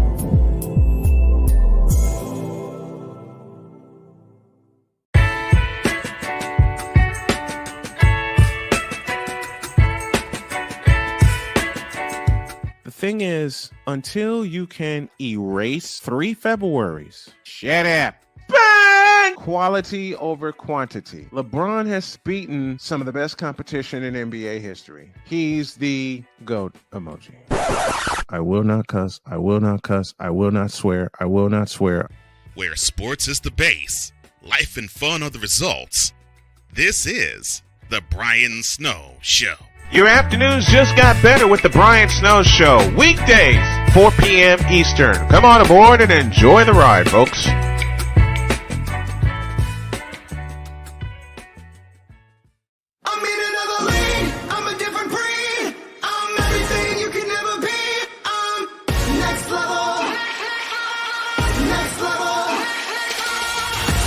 Thursday nights are wrestling night on CSTV.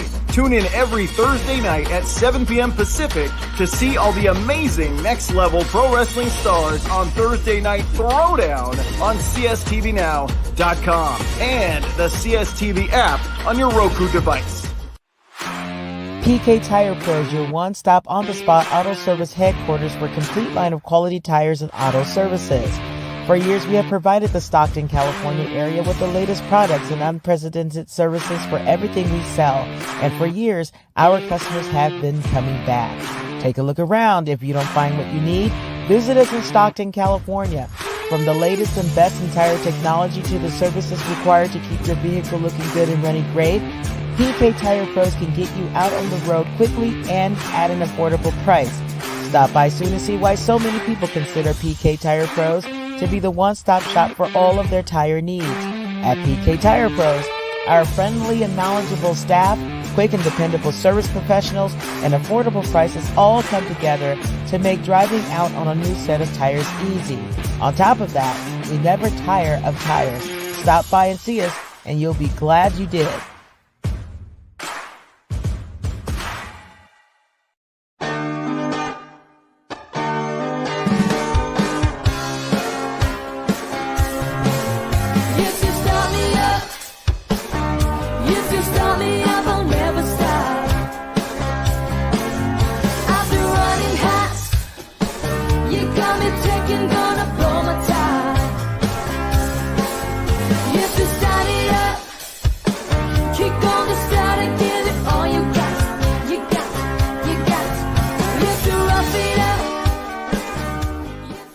Because we take this job so serious. The f*** is that?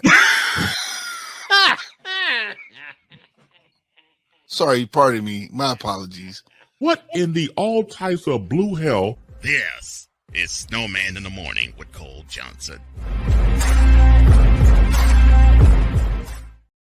On the stretch we come on this Monday edition of Snowman in the Morning with Cole Johnson. And I want to thank everybody for tuning in this morning. We had a great time. And speaking of a great time, I know Victor will attest to this because he was in the booth with me. We had a fabulous time at Soldier Field this past Saturday. And I will show you all the press pass that I got. It is this right here.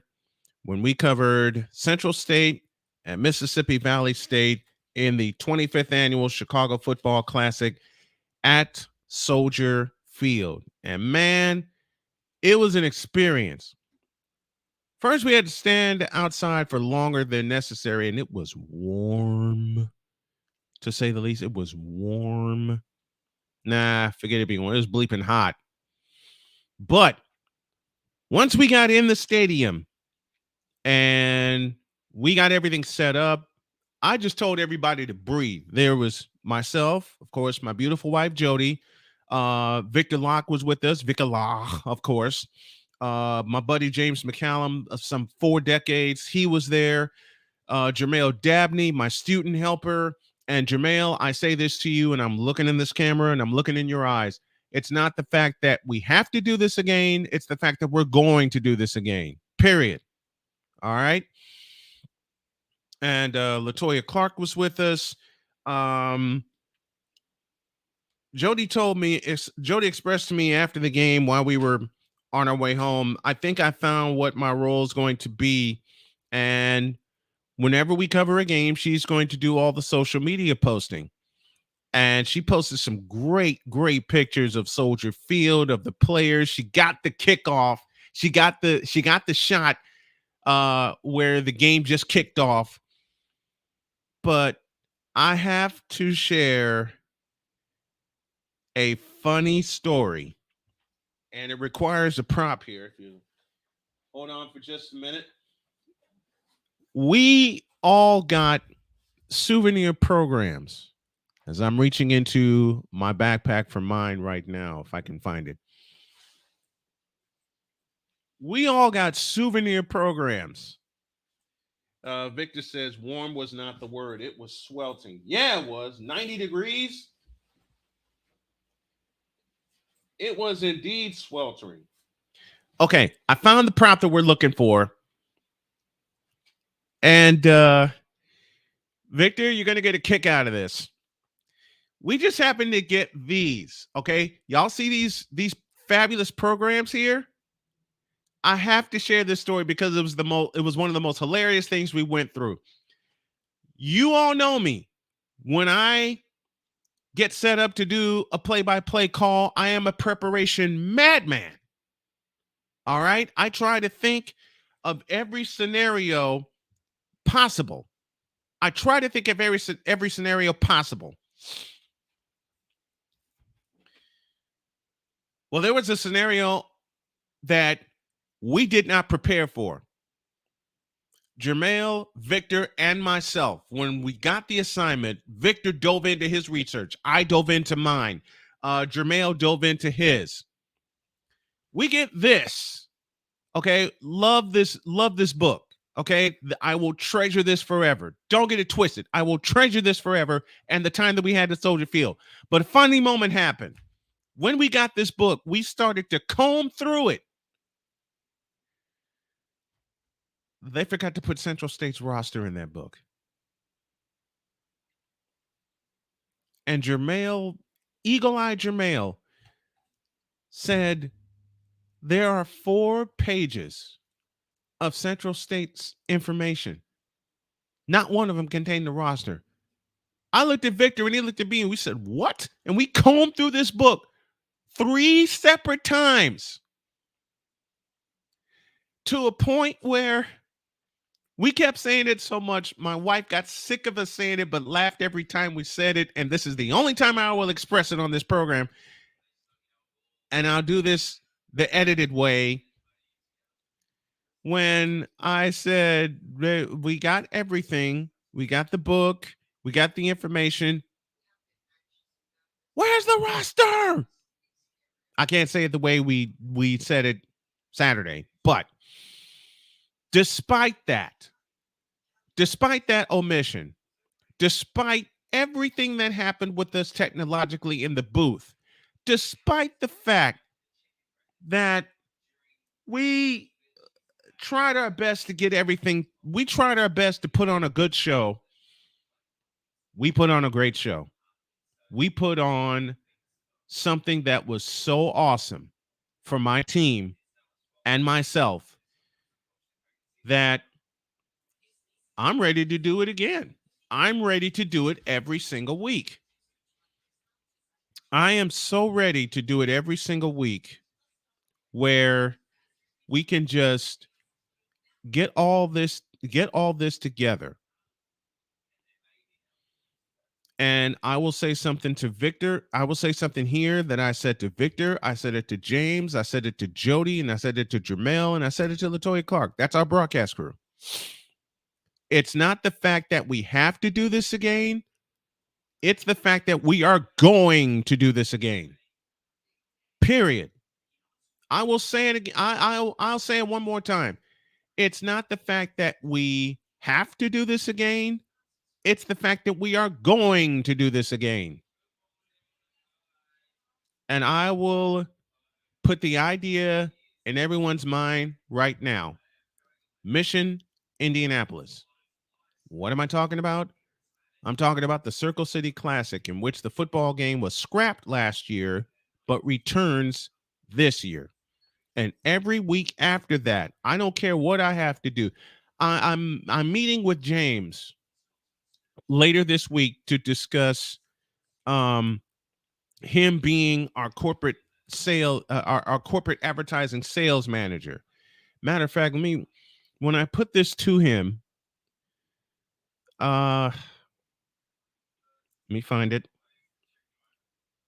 When I put this to him, we got a meeting for after 5 p.m. on Wednesday.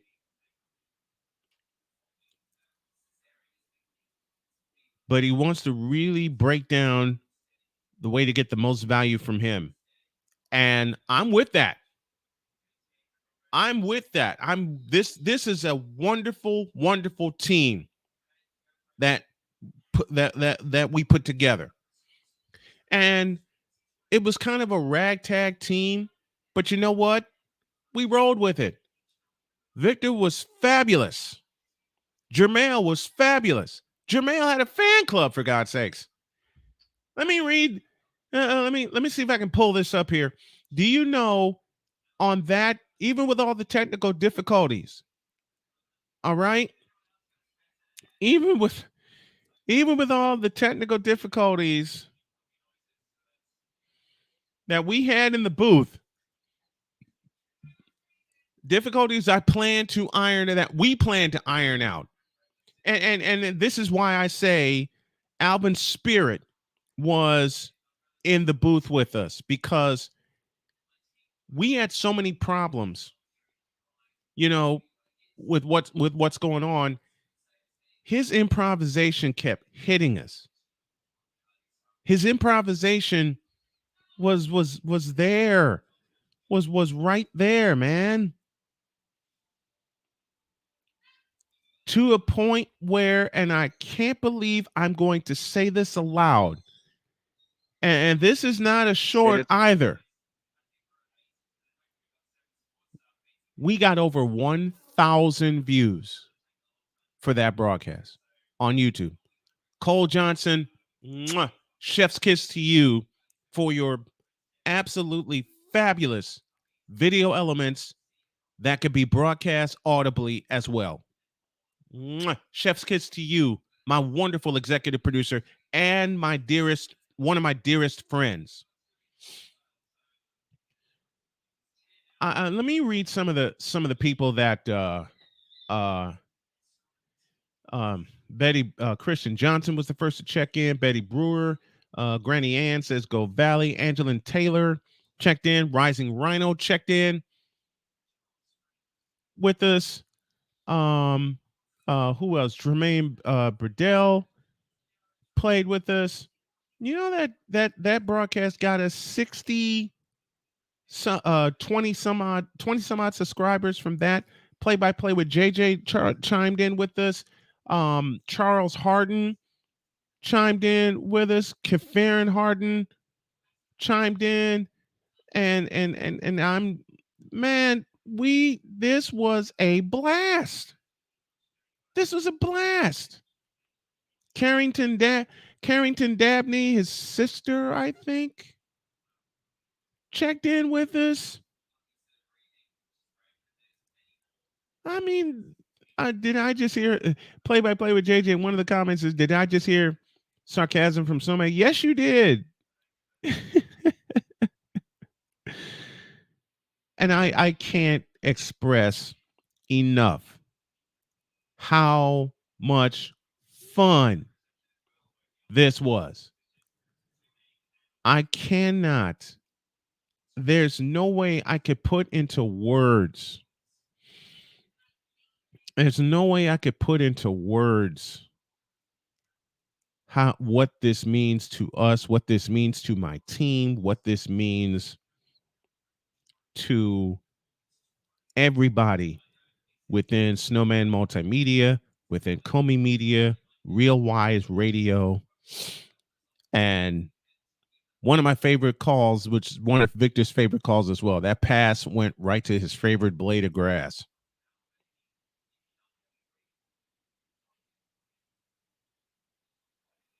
And one of the things that Jermail kept pointing out, and I'm reading this comment now that somebody echoed, unforced errors. Unforced errors. And I got to tell you about the game, the first 3 quarters was a slog fest. The first 3 quarters were a laugher. The fourth quarter turned it into a thriller. All right. 14-13 at the end of 3 in favor of Central State. They wound up winning 24-21. And congrats to Kevin Porter and Central State. And I hope to have him on this show live this week.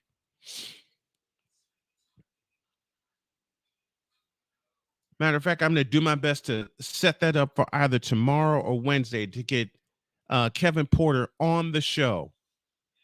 That's something we're going to add to the show. Man, I can't say enough. Thank you. I can't say the words thank you enough to everyone who supported. Thank you to Leonard Bell, who subscribed, Kenyatta Dabney, who subscribed, to any and everyone. I can't say it enough. I can't say it enough.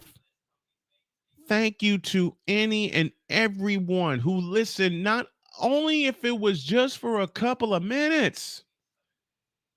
It means the world to us. It means the world to this team. Letitia Joyce Ann, hello, and from another card-carrying member of the Jermale Dabney Jr. fan club. You know how much fun it was to read the names of the Jermale Dabney fan club? You know how much fun that was? And he was so embarrassed, but you know what? We got such a kick out of it, it wasn't funny. And in the final 60 seconds of this program, I say unto everyone who has tuned in not only to the morning show and to the Brian Snow Show, the Sports Senseis, Mentality, every program that we have on Snowman Multimedia and all the other channels within, thank you all. Thank you. Thank you. And thank you. Have a great day. God bless. Remember to make your next move your best move. And always remember, if your dreams don't scare you, they're simply not big enough. Dream big, do bigger. We are, and we hope y'all are too. We're out of here. See you tomorrow. Love you guys.